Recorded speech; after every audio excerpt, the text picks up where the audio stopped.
ஓம் முருகா போற்றி. ஓம் சரவண பவ. என் அன்பு குழந்தையே, உன்னுடைய வாழ்க்கையில் நீ எப்படி எதிர்காலத்தில் முன்னேறப் போகிறோம் என்ற கவலையோடு, மனதில் குழப்பத்தோடு எப்போதுமே இருந்து கொண்டிருக்கிறாய். அது உனக்கு தேவையே இல்லாத விஷயம்.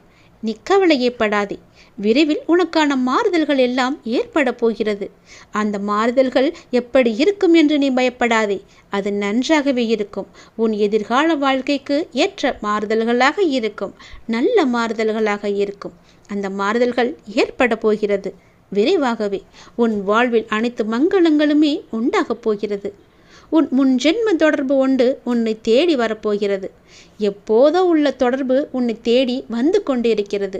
உனக்கும் அதற்கும் முன் ஜென்ம தொடர்பு ஒன்று எப்பொழுதும் இருந்து கொண்டே இருக்கிறது. அது உன்னை தேடி வந்து கொண்டிருக்கிறது. நீ நினைத்தது நடக்கவில்லையா? நான் தான் காரணம். உனக்கு எது நல்லதோ அதை மட்டும்தான் நான் நடத்துவேன். நீ கோபத்தில் புலம்பினாலும் அதற்கெல்லாம் நான் கவலைப்பட மாட்டேன். கோபத்தில் நீ என்னை திட்டினால் கூட நான் அதை பெரிதாக எடுத்துக்கொள்ள மாட்டேன். உன்னை திட்டும் உரிமை எனக்கு இருக்கும்போது நீ என்னை திட்டும் உரிமை உனக்கு கிடைக்காதா? நிச்சயம் உண்டு. உனக்கென்று படைக்கப்பட்ட ஒன்று உன்னை வந்து சேரும் நாள் வெகு தொலைவில் இல்லை. நீ தவமாய் வேண்டி நின்ற உன் வேண்டுதல் நிறைவேறப் போகிறது. நீ சிந்திய கண்ணீர் இனி ஆனந்த கண்ணீராக மாறும். உன் பொறுமையும் நம்பிக்கையும் இனி வீண் போகாது. செல்வமே, நீ மகிழ்ச்சியுடன் வாழப்போகிறாய். உனக்கானது உன்னிடத்தில் வந்து சேரும் நேரத்தை நீ நெருங்கிவிட்டாய். குருவை துதிப்பதற்கு மிஞ்சிய செயல் வேறொன்றுமே கிடையாது. குருவே மும்மூர்த்திகளின் அவதாரம். குருவின் மீது திட நம்பிக்கை இருந்தால் உனக்கு நல்லது மட்டுமே நடக்கும். ஒருவன் முழு மனதுடன் நம்பிக்கையுடன் என்னை நாடி என்னிடமே வந்தால் அவன் உடல் ஆன்மா இரண்டை பற்றியும் எந்தவித கவலையும் கொள்ள வேண்டியிருக்காது. நான் உன்னுடன் எப்பொழுதுமே இருப்பேன். உனக்குள்ளே இருப்பேன். உனக்கு புறத்தும் இருப்பேன். நீ எப்படி இருந்தாலும் என்ன செய்தாலும் அவ்வாறு நான் உனக்கு துணையாகவே இருப்பேன். தேவர்களும் பிறப்பெடுக்க விரும்பும் மானிட பிறப்பில் செய்வதற்கு எத்தனையோ இருக்கின்றது. இது தெரியாமல் மாயையில் திளைத்து பொறாமை, கோபம், துவேஷம், உதாசீனப்படுத்துதல் போன்ற செயல்களில் நாம் உழன்று கொண்டிருக்கிறோம். புனரபி ஜனனம் புனரபி மரணம் என்பது போல இந்த உலோகத்தில் பிறப்பதும் இறப்பதுமான சுழற்சி நடந்து கொண்டுதான் இருக்கும். எதற்காக இந்த மனித ஜென்மம் எடுத்திருக்கிறோம் என்று கேட்கிறார் ஒருவர். பல வகைகளில் வழி தவறி ஓடும் மனதை அவர் மீது வைத்து கவலை இல்லாமல் இருக்கும்படி கோருகிறார். வழி தவறிய மனதை அப்பாவிற்கு அர்ப்பணம் செய்ய வேண்டுமென்றால் முதலில் நம் மனதை நாமே கட்டுப்படுத்தி அதற்கு பிறகு பகவானுக்கு நாம் அர்ப்பணம் செய்ய வேண்டும். அவ்வாறாக நம்முடைய மனதை கட்டுப்படுத்த வேண்டுமென்றால் அது பூரண விசுவாசத்துடன் செய்யப்படும் பூஜை, பஜனை, பாராயணம், பலவிதமான வேள்வி பூஜைகள் என பலவாறு இருக்கிறது. அவற்றால் மட்டுமே முடியும். கலியுகத்தில் நாமஸ்மரணை மட்டும் போதும் என்கிறார் நம்முடைய கடவுள். கண்மூடித்தனமாக இல்லாமல் எனது பக்தர்களாக இருங்கள் என்பதை நினைவு கூறுகிறார். கவனத்தோடு மனதை ஒருமுகப்படுத்தி கொண்டு என்னுடைய நாமத்தை நீங்கள் ஸ்மரணம் செய்து கொண்டே வாருங்கள். உங்களுடைய வாழ்வில் எல்லாமே நல்லதாகவே அமையும். கடல் அலை போல 1000 துன்பங்கள் எனக்கு வந்தாலும் நான் விரும்பும் இறைவன் என்னை கற்றியம் கரை சேர்ப்பார் என்ற நம்பிக்கை உனக்கு முழுமையாக இருக்கிறது. அதனால் எந்த கவலை, எந்த துன்பம் வந்தாலும் உன்னை ஒன்றும் செய்துவிட முடியாது. நானே பார்த்து கொள்கிறேன். எல்லா பொறுப்பும் என்னுடையது. அப்பா இறைவன் நான் இருக்கும்போது உனக்கு ஏன் இந்த வீணான கவலை? எல்லாவற்றையுமே இறைவனிடம் செலுத்து. எல்லாம் நல்லதாகவே நடக்கும். அவசர முடிவுகளை தவிர்த்து பகவான் மீது நம்பிக்கை வைத்து அவரின் கட்டளைக்காக காத்திருப்பவர்களுக்கு கண்டிப்பாக ஏதோ ஒரு மனித உயிரின் மூலமாக உதவி செய்வார் கடவுள் என்பது நிச்சயம் உண்மை. சிலர் தங்களுக்கு அசாதாரணமான திறமையும் எந்த ஒரு கடினமான பணியையும் நிறைவேற்றும் இணையற்ற சக்தியும் இருப்பதாக கருதுகின்றனர். இந்த ஆணவமான பன்மையால் அவர்கள் செய்யும் எந்த பணியும் எதிர்பார்த்த பலனை தராது. தன்னம்பிக்கை என்பது நல்லதுதான். ஆனால் எல்லை மீறினால் அது ஆபத்தானது. மனித ஆற்றல் மற்றும் சக்தியின் வரம்புகளுக்கு அப்பால் தெய்வீக சக்தி உள்ளது என்ற உண்மையை பார்க்க வேண்டும். நம்மை குருடாக்கும் அகங்காரத்துடன் இணைந்த அகந்தை மனிதனின் வீழ்ச்சிக்கு பெருமையே. முதன்மை காரணம் அகந்தைதான். ஒரு குறிப்பிட்ட பிரச்சனையை எதிர்கொள்ளும் போது சிலர் அதை சமாளிக்கும் திறன் கொண்டவர்கள் என்று கருதுகின்றனர். பிரச்சனையின் தன்மையை புரிந்து கொள்ளாமல் அவசர முடிகளை எடுத்து பரிதாபமாக தோல்வியடைந்து நஷ்டத்தையே சந்திக்கின்றனர். ஆனால் நமது வாழும் கடவுளான இறைவனிடம் பிரார்த்தனை செய்வது மூலம் நமது பிரச்சனைகளுக்கு தீர்வு காண முடியும். நமது செயல்களில் வெற்றி பெற முடியும். கடவுளின் அருளையும் வெற்றியையும் அவசரத்தில் பெற முடியாது என்பதை நீங்கள் உணர வேண்டும். கடவுளிடமிருந்து நமது பிரச்சனைகளுக்கு சரியான தீர்வு கிடைக்க நாம் நம்பிக்கையுடனும் எதிர்பார்ப்புடனும் காத்திருக்க வேண்டும். ஒரு பூ பூப்பது அல்லது ஒரு பழம் பழுக்க வைப்பது கடவுளுடைய விருப்பத்தால் மட்டுமே சாத்தியமாகும். அது கூட சிறிது நேரம் எடுக்கும். அதுபோல நமது பிரச்சனைகளை சிக்கல்களை எல்லாம் தீர்க்கும் போது கடவுளுக்கு வழிகாட்டுதலுக்காக கொஞ்சம் பொறுமையாக நாம் காத்திருக்க வேண்டும். கடவுளின் வழிகாட்டுதல் நமக்கு தேவை என்று நினைக்கும் பட்சத்தில் நாம் பொறுமையாக நம்பிக்கையுடன் காத்திருக்க வேண்டும். எதிர்பார்ப்புடன் காத்திருப்பது தவிர்க்க முடியாதது. நாம் கடவுள் மீது உறுதியான நம்பிக்கையை வைத்து ஆழ்ந்த பக்தியுடன் பிரார்த்தனை செய்தால் கடவுள் நமது சிக்கலான பிரச்சனைகளை தீர்க்க கண்டிப்பாக உதவுவார். எந்த வேலையை செய்தாலும் சரி, ஒவ்வொரு கணமும் அசைக்க முடியாத நம்பிக்கையை கடவுள் மீது நாம் கடைப்பிடித்தால் பக்தன்தான் விரும்பிய மனோதாரங்கள் அனைத்திலும் நிறைவு பெறுவான். எந்த விஷயத்தையுமே எளிதாக செய்ய முடியும். சீக்கிரம் உங்கள் பிரார்த்தனைகள் அனைத்தும் நடக்க எல்லாம் வல்ல இறைவன் மீது பிரார்த்தனை செய்யுங்கள். இறைவன் மீது நம்பிக்கை வைத்து பிரார்த்தனை செய்து பொறுமையாக காத்திருங்கள். உன்னுடைய வேண்டுதல்கள் நீண்ட நாள் பிரச்சனைகள் என எல்லாம் தீரும் வரைக்கும் அந்த கடவுள் மீது முழுமையான நம்பிக்கை, அசைக்க முடியாத நம்பிக்கையுடன் பொறுமையாக நாம் காத்திருக்க வேண்டும். எப்போதும் அசையாத நம்பிக்கையுடன் நாம் இருக்க வேண்டும். நாம் சொல்லிவிட்டோம், நமக்கு செய்ய கடவுள் இருக்கிறார் என்ற நம்பிக்கையோடு அவர் மீது முழுமையான பக்தி கொண்டு நாம் காத்திருக்க வேண்டும். உன்னுடைய வாழ்க்கையில் ஒரு அதிசயம் நடக்காதா என்று காத்திருந்தாய் அல்லவா? அந்த அதிசயம் இன்று இப்போது நடக்கப் போகிறது. பல அதிசயங்கள் நடக்கப் போகிறது.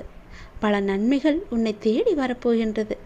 நிச்சயம் நான் அதை நடத்தி தருவேன். தெளிவான மனம் எல்லோருக்கும் இருப்பதில்லை. இந்த உலகில் உன்னை சுற்றி நடக்கும் சம்பவங்கள் அனைத்துமே அதற்கேற்ப உன்னை செயல்பட வைக்கும். ஞானத்தால் அதை உணர்ந்து அதிலிருந்து உன்னை விலக்கி கொள்ள வேண்டும். நீ உணர்ந்து கொள். அது கொஞ்சம் கடினம்தான், ஆனால் நிச்சயம் உன்னால் முடியும். சில நேரங்களில் உன் கர்ம வினையால் நீ மாட்டிக்கொள்கின்றாய். ஆனாலும் என் மீது உனக்கு உள்ள நம்பிக்கையால் நீ மீண்டு வர முயற்சிகளுக்கு நான் உனக்கு துணையாக இருப்பேன். மீண்டும் உன்னை வரச் செய்வேன். இந்த வாழ்க்கையை நீ சந்தோஷமாக வாழ்ந்துதான் ஆக வேண்டும். அதில் எந்த விதமான மாற்றமும் கிடையாது. இன்பம் துன்பத்தை சந்தித்தாலும் உன்னுடைய மனமானது சமநிலையில் இருக்க கற்றுக்கொள்ள வேண்டும். எல்லாமே உன்னால் முடியும். உண்மையான மகிழ்ச்சியை நிச்சயம் நான் உனக்கு தருவேன். நீ யாருடைய உதவி உனக்கு கிடைத்தால் நன்றாக இருக்கும் என்று உன் மனதில் நினைத்து கொண்டிருக்கின்றாயோ, அவரிடமிருந்து உனக்கு ஒரு நிச்சயமாகவே ஒரு அழைப்பு வரும். அவர் உனக்கு உதவி செய்ய முன் வருவார். அதற்கு தடையாக இருந்தவைகள் எல்லாம் இப்போது நீங்கும் நேரம் வந்துவிட்டது. அதனால் உன்னுடைய மனபாரம் தீர்ந்துவிடும். நீ கவலைப்படாதே. நீ கேட்ட இடத்திலிருந்து உனக்கு உதவி கிடைக்கப் போகிறது. அது எதுவாக வேண்டுமானாலும் இருக்கலாம். நீ என்ன கேட்டிருந்தாயோ அந்த உதவி உனக்கு நிச்சயம் கிடைக்கும். நீ என்னுடைய பிள்ளை. உன்னை நான் கைவிட மாட்டேன். கவலையின்றி நிம்மதியாக இரு. சிறு தடை வந்தாலும் அதை உடைத்து நீ மேலே செல்லப் போகின்றாய். உனக்கு பொற்காலம் தொடங்கிவிட்டது. உன் வாழ்வில் சில விஷயங்கள் தாமதமாக நடப்பதாக கவலைப்பட்டு கொண்டிருந்தாய் அல்லவா? அந்த கவலைக்கெல்லாம் ஒரு முற்றுப்புள்ளி வைத்து விட்டேன். இனி நீ செய்யும் காரியங்கள் எந்த தாமதமுமின்றி உடனடியாக நடப்பதற்கான சூழ்நிலைகள் உன்னை தேடி வரப்போகின்றன. உனக்கு என் மேல் வருத்தம் இருக்கலாம். ஏன் இத்தனை தடைகள் தாமதங்கள் என்று. எல்லாவற்றிற்குமே ஒரு காரணம் உண்டு. இனி உன் வாழ்க்கை வேகம் எடுக்கப் போகிறது. நீ சுறுசுறுப்பாக செயல்பட போகிறாய். உன் எல்லா பிரச்சனைகளுக்குமே முடிவு கிடைக்கப் போகிறது. எல்லாவற்றிலுமே உனக்கு வெற்றியும் கிடைக்கப் போகிறது. ஏனென்றால் உன் வாழ்க்கையில்தான் பல அதிசயங்களை நான் கொண்டு வரப்போகின்றனே. பல நன்மைகளை நடக்க வைக்கப் போகின்றனே. நிச்சயம் நான் நடத்தி தருவேன் என்ற நம்பிக்கை உனக்குள் இருந்தால் இது எல்லாமே சாத்தியமாகும். இது என் மீது சத்தியம். நிச்சயம் நடக்கும். உன் வாழ்க்கையில் நீ கேட்ட உதவி நிச்சயம் உனக்கு கிடைக்கும். ஒரு நபரிடமிருந்து உனக்கு ஒரு அழைப்பு வரும். தடையாக இருந்த உதவியெல்லாம் இனி தடை நீங்கி தானாக உன்னை தேடி வரும். உன் மனபாரம் முற்றிலுமே குறைந்துவிடும். உனக்கான பொற்காலம் இந்த நொடி முதல் ஆரம்பித்து விட்டது. எல்லோரும் மனித பிரிவை எடுத்திருப்பது எதனால் தெரியுமா? நம்முடைய பூர்வ ஜென்ம ஏதோ ஒரு கர்மவினை மிச்சம் இருப்பதால் நாம் மனித பிறவிகளை தொடர்ந்து எடுத்துக்கொண்டே இருக்கின்றோம். நம்முடைய கர்மா கழியும் வரை நாம் இதை செய்துதான் ஆக வேண்டும். அந்த கடவுள் சும்மா விடமாட்டார். அந்த கர்மாவும் நம்மை சும்மா விடாது. கர்மாவிற்கென்று 9 விதிகள் இருக்கின்றது. அதை நன்கு அறிந்து கொண்டால் இந்த ஜென்மத்திலாவது நாம் புண்ணியம் செய்கிறோம். இந்த பிரபஞ்சத்தில் நாம் எதை செய்தாலும் அது நமக்கே திருப்பி வந்து சேரும். இதுதான் முதல் விதி. வாழ்வில் நமக்கு நடப்பது எதுவும் தானாக அதுவாக நடப்பதில்லை. நமக்கு தேவையானதை நாம் தான் நடத்தி செல்ல வேண்டும். இது 2வது விதி. சிலவற்றை ஏற்றுக்கொண்டால் மட்டுமே மாற்றம் நிகழும். இது 3வது விதி. 4வது விதி, நம்மை நாம் மாற்றிக்கொள்ளும் பொழுது நம் வாழ்க்கையும் நம்மை பின்பற்றி மாறிவிடும். இது 4. 5வது விதி, நம்முடைய வாழ்வில் நிகழ்பவற்றிற்கு நாம் தான் பொறுப்பு என்று உணர வேண்டும். நேற்று, இன்று, நாளை என இவை 3ம் ஒன்றோடு ஒன்று தொடர்புடையது. அதை நாம் நன்றாக அறிந்தும் இருப்போம். இது 6வது விதி. 7வது விதி, ஒரு சமயத்தில் இருவேறு விஷயங்களை சிந்திக்க முடியாது. இது 7வது விதி. 8, நம் நடத்தை நமது சிந்தனையும் செயலையும் பிரதிபலிக்க வேண்டும். நாம் எவ்வாறு நடந்து கொள்கிறோம் என்பதுதான் நம்முடைய சிந்தனையும் செயலும் அடங்கியிருக்கிறது. இது 8வது விதி. 9வது விதி என்ன தெரியுமா? நம்முடைய முன்காலத்தையே நாம் பார்த்து கொண்டிருந்தால் நம்முடைய நிகழ்காலம் நம்மை விட்டு போய்விடும். எதிர்காலம் ஒன்று இருப்பதாகவே நம்மால் உணர முடியாது. இதோடு நம் வாழ்க்கை முடிந்துவிடும் என்று எண்ணிக்கொண்டே இருப்போம். இது 9வது விதி. இப்படி கர்மா தனக்குத்தானே 9 விதிகளை விதித்து வைத்திருக்கிறது. அதன்படிதான் நாமும் நடக்க வேண்டும். நாம் பிறருக்கு நன்மை செய்தால் நமக்கு ஏதோ ஒரு ரூபத்தில் பிற்காலத்தில் ஆபத்து காலத்தில் அதற்கு நமக்கு கை கொடுக்கும். நாம் ஒருவருக்கு தீங்கு செய்தால் அது நமக்கு பிற்காலத்தில் தீங்கை தான் தரும். அதனால் நாம் எது செய்தாலும் என்ன செய்தாலும் ஒரு முறைக்கு பல முறை யோசித்து நன்மையாக இருக்கும்படி நாம் செய்ய வேண்டும். யாருக்கும் எந்த நேரத்திலும் தீங்கு நினைக்கக்கூடாது. தீங்கு செய்யவும் கூடாது. பிறரை பற்றி புறம் பேசவும் கூடாது. நம்மால் முடிந்த உதவிகளை நம்முடைய கர்மாக்கள் குறைய வேண்டும் என்று ஆசைப்பட்டால் நம்மால் முடிந்த உதவிகளை செய்ய வேண்டும். கர்மவினை குறைவதற்கு என்ன எல்லாம் செய்ய வேண்டுமோ அவற்றை எல்லாம் செய்து கர்ம பந்தத்திலிருந்து நாம் விடுபட முயற்சி செய்ய வேண்டும். அமைதியாக இருந்து இறைவனின் பாதத்தை தஞ்சமடைந்து அவருடைய நாமத்தை நாம் ஜபித்து கொண்டு இருந்தாலே போதும். நாம் பாதி கர்மாவை ஒழித்து விடலாம். நம் வாழ்க்கை சந்தோஷமாக இருக்க அப்பாவின் பாதங்களை இறுக்க பிடித்து கொள்ளுங்கள். நான் உன்னிட்ட ஒரு விஷயத்தை சொல்லணும்னு ரொம்ப நாளாகவே நினச்சிக்கிட்டு இருக்கேன். அது எப்படி சொல்கிறதுன்னு தெரியாமல் தவிச்சுக்கிட்டு இருந்தேன். அதற்கான கால நேரம் சூழ்நிலை எல்லாமே இப்போ கூடி வந்திருக்கு. நான் சொல்வதை கொஞ்சம் காது கொடுத்து கேளு. பொறுமையாக கேளு. அவசரப்படாமல் கேளு. புரியுதா? உன்னை நான் இப்போ சொல்ல போகிறேன். இந்த வாழ்க்கையில் எப்போதுமே உன் முன்னாடி இருப்பதை மட்டும் நீ கவனிச்சு பாரு. உனக்கு பின்னாடி நோக்கி இழுக்கும் எந்த ஒரு விஷயத்தையுமே யோசித்து கூட நீ பார்க்காத. அப்படி பார்த்துன்னு வச்சுக்கோ, உன்னால் முன்னால் இருக்கும் வழியை பார்க்கும் தருவாயை நீ தவற விட்டுடுவ. நீ போகிற பாதை சரிதான். நீ பின்னாடி திரும்பி பார்த்துட்டே போனா நேர்பாதையிலையா போவ? வழி தவறி வேறு பக்கம்தானே நீ போவ. அதனால் முன்னால் மட்டும் நீ பாரு. பின்னோக்கி நீ பார்க்கவே பார்க்காத. உன்கிட்ட ஒரு சிறு குறை இருக்குது. எல்லாத்தையுமே ரொம்ப யோசித்து அதை பெருசாக நினைத்து புழுங்கி புழுங்கி ஒன்று நீயே காயப்படுத்திக்கிட்டு இருக்க. அதை நீ உன்கிட்ட இருந்து முற்றிலுமாகவே தவிர்த்திடணும். உன்னுடைய கர்வம், உன்னுடைய ஆணவத்தை எல்லாமே நீ தூக்கி எறியணும். உனக்கு நிச்சயம் வெற்றி அப்போ தான் கிடைக்கும். உன்னை புரிஞ்சு கொள்ளாமல் உன்னை பற்றி 1க்கு 2 பேசியவர்களோட உன்னை முகத்தை நீ பார்த்தியா இல்லையா? அவங்கள்ட்ட இருந்து நீ விலகி போகணும். அவங்க அப்படி தானே தெரிந்த பிறகும் அவங்கள நம்பி உன்னுடைய நிம்மதியை நீ இழந்துக்கிட்டே இருக்க. அவர்கள் நம்பாதன்னு நானும் பல முறை சொல்லிட்டேன். அவங்கள என்னட்ட விட்டுடு, நான் பார்த்துக்கிறேன். நம்பிக்கை துரோகம் செஞ்சவர்களுக்கு நான் பாடம் புகட்டுறேன். நீ எதுக்கும் வருந்தாத. அவங்க அப்படி பேசுனாங்கன்னா அது உண்மையாகுமா? எனக்கு தெரியும் என்னுடைய குழந்தை எப்படின்னு. நீ கண் கலங்காத. வருத்தப்படாத. எதுக்குமே நீ கண்கலங்கி நிற்கக்கூடாது. அவங்களுக்கு நான் எப்போ புரிய வைக்கணும் அப்படி நான் புரிய வைப்பேன். நீ என்னுடைய குழந்தை இல்லையா? நீ எல்லாருக்கும் முன்னாடியும் வாழ்ந்து காட்டு. இப்போ நான் சொல்கிறத நல்லா ஞாபகம் வச்சுக்கோ. இது உனக்காக மட்டும்தான். ஏன்னா நீ ரொம்பவே மன அழுத்தத்தில் இருக்க. உன் மன அழுத்தத்தை குறைப்பதற்காகத்தான் நான் இப்போ ஓடி வந்திருக்கேன். உன்னுடைய கஷ்டம் தீர்க்க யாரும் இல்லைன்னு யோசிச்சுக்கிட்டு இருக்க தான் நான் உன்னை நோக்கி வந்தேன். அப்பா உன்னை பற்றி ஒரு விஷயத்த சொல்ல போகிறேன். எப்படி இருக்குன்னு சொல்ல போகிறேன். நல்லா கவனிச்சுக்கோ. உன்னுடைய வாழ்க்கையில் உன்னை அவமானப்படுத்தியவருக்கு உன்னுடைய அமைதியை மட்டும் நீ பரிசாக கொடுக்கணும். பெருசாக எதுவுமே செஞ்சிடக்கூடாது. உன்னை வெறுத்தவங்களுக்கு புன்னகையை நீ பரிசாக கொடு. உன்னை ஏமாற்றியவங்களுக்கு மன்னிப்பை நீ பரிசாக கொடு. உன்னை தேவைக்காக மட்டும் பயன்படுத்தியவங்களுக்கு உன்னுடைய நன்றியை நீ பரிசாக கொடு. ஏனென்றால் இவங்க எல்லாமே உன்னை சிதைத்தவர்கள் அல்ல. அவங்களுக்கே தெரியாமல் உன்னுடைய ஆழ் மனதில் யார் யார் எப்படிப்பட்டவர்கள் என்பதை ஆழமாக செதுக்கியவர்கள் அவர்கள். உன்னுடைய கர்மாவை ஒழிக்க வந்தவங்க அவங்க. அதனால் அவங்கள பற்றி நீ கவலைப்படாத. உன்னை அவமானப்படும் போது நீ அவதாரம் எடுக்கணும். வீழ்கின்ற போது விஸ்வரூபம் எடுக்கணும். நீ புண்படுகிற போது புன்னகை மட்டுமே செய்யணும். வாதாடுவதையெல்லாம் விட்டுட்டு நீ வாழ்ந்து காட்டு.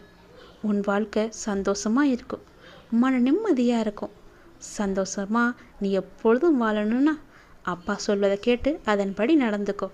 நிச்சயம் உன் வாழ்க்கை செம்மையாக மாறும். நல்லது. உன் வாழ்க்கையில் நீ பயணித்த பாதையை நான் பார்க்கிறேன். சந்தோஷம் நிம்மதியை விட கஷ்டமும் கண்ணீரும் இருப்பதை என்னால் உணர முடிகிறது. உன்னை தேற்றுவதற்காகத்தான் நான் இங்கு உனக்கான எல்லாவற்றையும் சரி செய்து கொண்டிருக்கிறேன்.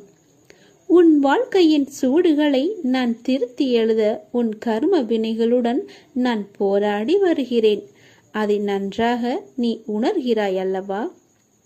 உன் கண்ணீரை உன்னை உண்மையாக நேசித்தவர்களுக்காக மட்டும் சிந்து. அதில் தவறு இல்லை. உன்னை துளி கூட மதிக்காது ஏளனமாய் பார்ப்பவர்களுக்காக கண்ணீர் என்னும் பொக்கிஷத்தை நீ வீணாக்காதே. உன் வழி நான் எப்படி புரியாமல் இருப்பேன்? உனக்கு மனவலி ஏற்பட்டதற்கு நியாயம் கேட்கிறாய். அதற்கு நான் நிச்சயம் நியாயம் வழங்குவேன். அது வரைக்கும் நீ பொறுமையாய் நம்பிக்கையுடன் இரு. உனக்கான காலத்தை நான் உருவாக்கிவிட்டேன். இன்னும் சிறிது காலத்தில் அதில் நீ பயணம் செய்ய போகிறாய். உன்னை நான் கண் கலங்க விட மாட்டேன். நீ கண் கலங்கினால் என் மனம் வலிக்கிறது. உன்னை நிச்சயம் நான் செம்மைப்படுத்தி உயர்த்துவேன். உனக்கு நான் எப்போதும் துணை இருப்பேன். உன்னுடைய உண்மையான உழைப்பு, தன்னம்பிக்கை, உண்மை, தைரியம் உள்ளவர்களுக்கு சோதனைகள் பல வரும். அதையும் தாண்டி அவர்கள் சாதனை படைக்கும் காலமும் வந்துவிட்டது. உறவுகளுக்குள் நீ பட்ட துயரெல்லாம் நான் அறிவேன். இருந்தும் நீ அவர்களிடம் கொண்ட அனுசரணை, செய்த தர்மம் என்றும் உன்னை வாழ வைக்கும். இனி உன் வாழ்க்கையில் நீ விரும்பிய வளங்கள் அனைத்தையும் உன்னை வந்து அடையும்படி நான் செய்வேன். இது உன் நற்குணத்திற்கான பரிசு. உன் மதிப்பை அவர்கள் உணரும்படி நான் செய்வேன். தேடி வந்த அதிர்ஷ்டத்தை நீ தொலைத்து விடாதே. இதை கேட்டுவிட்டு நீ தூங்கு. நாளை ஆனந்த கண்ணீருடன் நன்றி கூற நீ ஓடோடி வருவாய். உங்கள் வார்த்தைகளை எல்லாம் நான் கேட்கிறேன். அதனால்தான் நான் பச்சை நிற உடையில் வந்திருக்கிறேன். என்னை நம்பு. இந்த பாபா உங்களுக்கு பொறுப்பாக இருப்பார். நித்தம் நித்தம் எத்தனையோ சொல்லென்னா சோதனைகள். சோதனைகளினால் வரும் உனக்கு வேதனைகள். ஒவ்வொரு கணமும் உங்கள் பொறுமையையும் நம்பிக்கையும் தகர்க்க பார்க்கின்றன. எனக்கு எல்லாம் தெரியும். கொஞ்சம் பொறுமையோடும் நம்பிக்கையோடும் இருந்தால் உனக்கு மனநிறைவானதை என்னால் அளிக்க இயலும். நல்லதே செய். நான் இருக்கிறேன் உனக்கு. பாபாவின் செயல்களை அறிவது என்பது மிகவும் கடினம். ஆனால் ஒன்று மட்டும் உண்மை. பாபாவின் செயல்களில் ஒரு உட்பொருள் இருக்கும். அவரை நம்பும் பக்தர்களை அவர் என்றும் கைவிடவே மாட்டார். பாபாவின் விருப்பப்படியே அனைத்தும் நடக்கும். சில நிகழ்வுகள் நமக்கு கெடுதல் என நினைப்போம். ஆனால் கடைசியில் அது நன்மையாக முடியும். சில சமயங்களில் பாபாவின் தண்டனை நம்மை நல்லபடியாக பற்று வைப்பதற்காகவே இருக்கும். ஆகையால் உணர்ந்து குரு பகவானின் சாய்பாபாவின் ஆசியை நாம் பெற முன் வர வேண்டும். உனக்கு வரும் கஷ்டம் உன்னை தைரியப்படுத்தத்தானே தவிர உன்னை சோகப்படுத்த இல்லை என்பதை நினைவில் கொள். என்னிடம் உள்ளவன் கஷ்டத்தை பார்த்து கலங்க மாட்டான். மாறாக என் சாயப்பாவை மீறி என்ன நடக்கும் என்று தைரியமாக நிற்பான். உன் சாயப்பா உன் அருகில்தான் நிற்கிறேன். எதற்கும் பயப்படாமல் தைரியத்தோடு நில். உனக்கு வெற்றி கிட்டும். உன்னை தேடி அதிர்ஷ்டம் வரப்போகிறது. நல்ல அதிர்ஷ்டம் அது. அதை பெற்றுக்கொள்.